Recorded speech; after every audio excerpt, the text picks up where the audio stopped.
Okay, here on Metal Talk, we're here at the Boston Arms, Tufnell Park. Tonight, Neuronspoiler. Yeah. They have their album launch for their second album, Second Sight. It's your first album in 4 years since emergence from 2013, so it's quite a long gap. Yeah, it's true. It's 4 year gap in between drinks, as some people would like to say. But yeah, we've been working on the songs for quite a long time. Some of the songs are left over from the emergence sort of writing sessions, but the majority of them are fresh, brand new ideas. Was there an importance to get this album exactly right?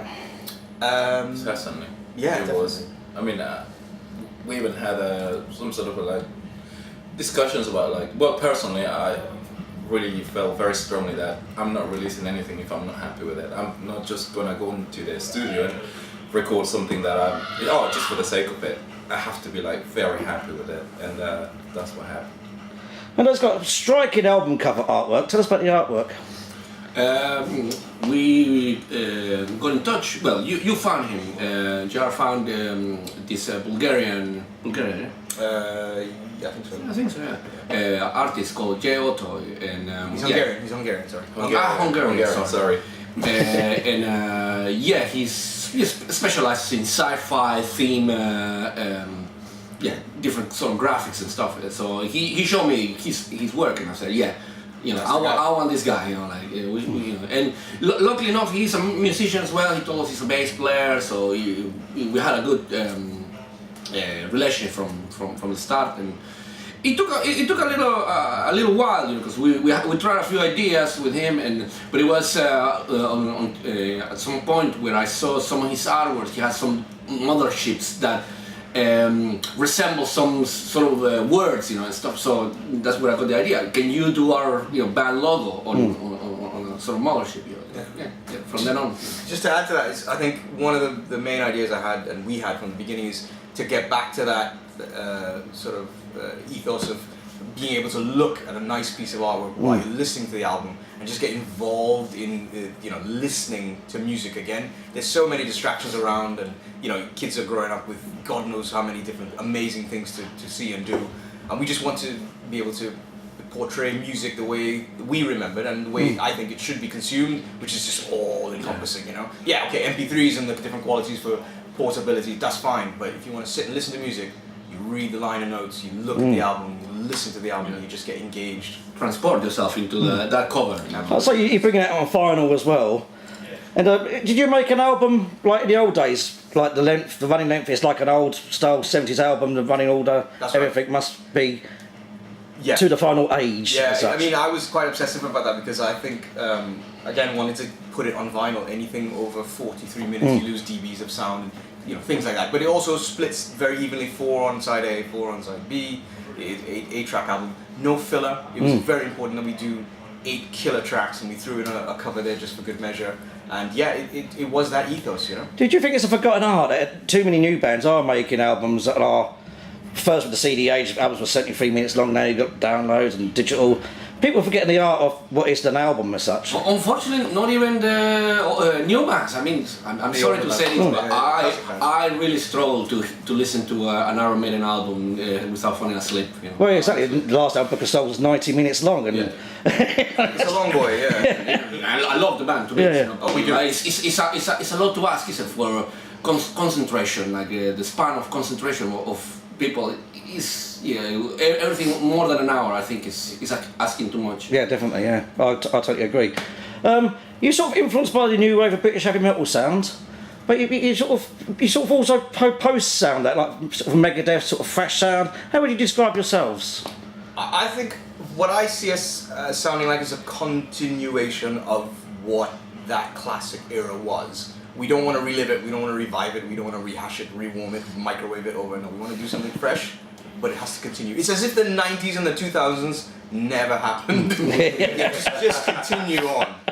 And yeah, okay, if you want to say, some people might criticize and say, well, you're not reinventing the wheel, and it's difficult to find something fresh. But you know what? Go and tell John Williams that the next Star Wars soundtrack should have Kanye West on it or something, ridiculous. No, there's an expectation of what it should sound like, and I believe that that's what we're aiming for, and that's what we achieved on Second Sight.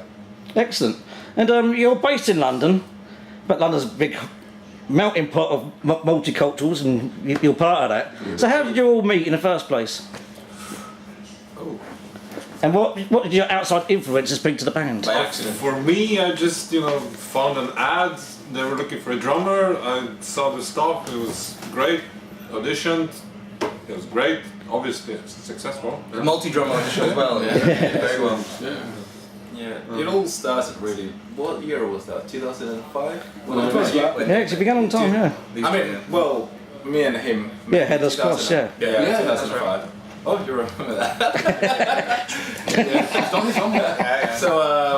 So that's actually, I went to see Exodus, and he was there as well. And just by coincidence, I happened to be speaking Spanish to some friends of mine from Latin America, and he's like, "Oh, you speak Spanish? Oh, me too."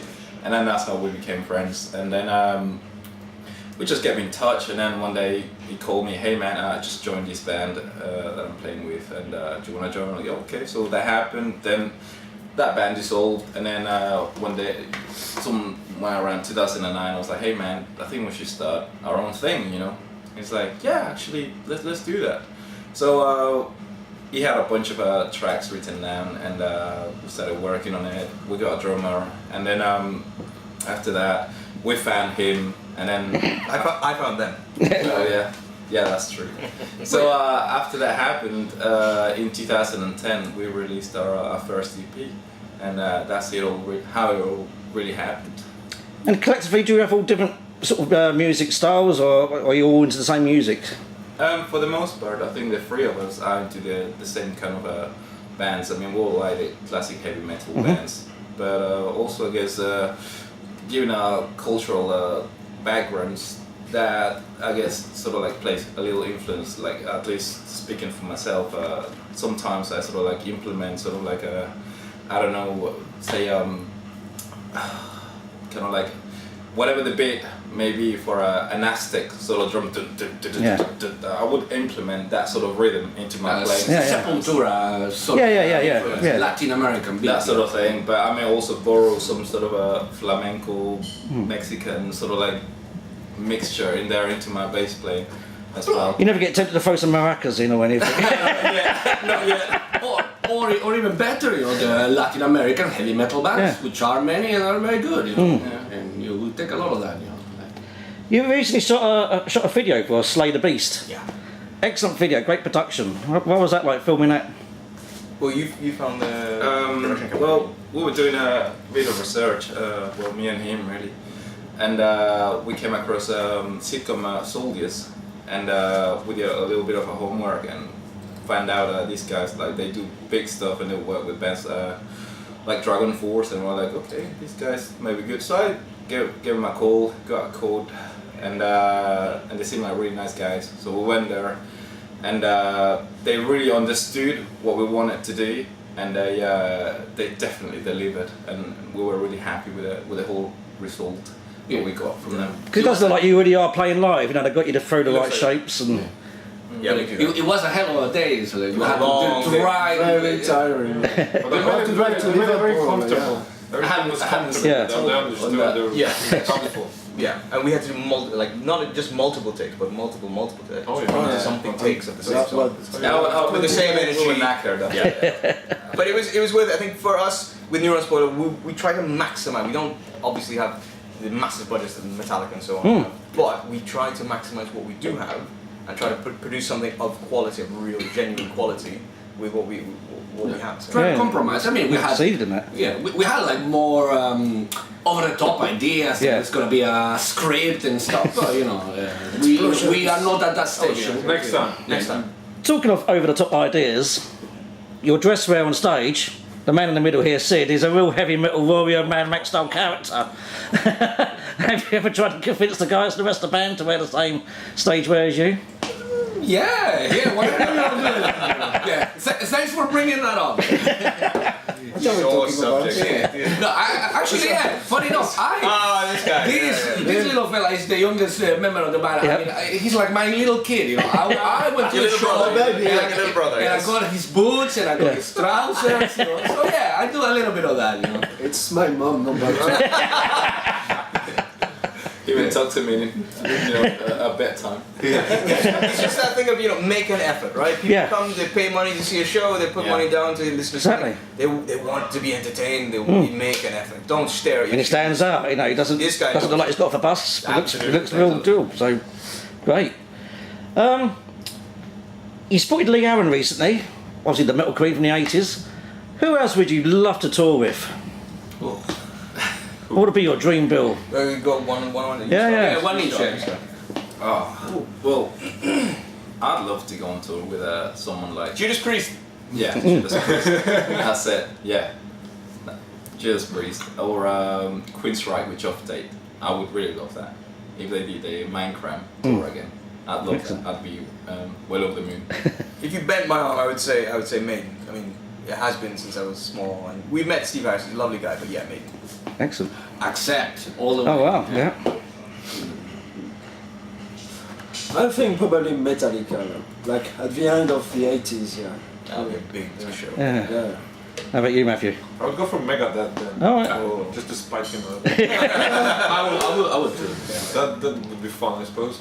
Good answers, and actually, there's sounds of all those 5 bands you just mentioned in the sound of Neuronspoiler. So Yeah, Absolutely. True.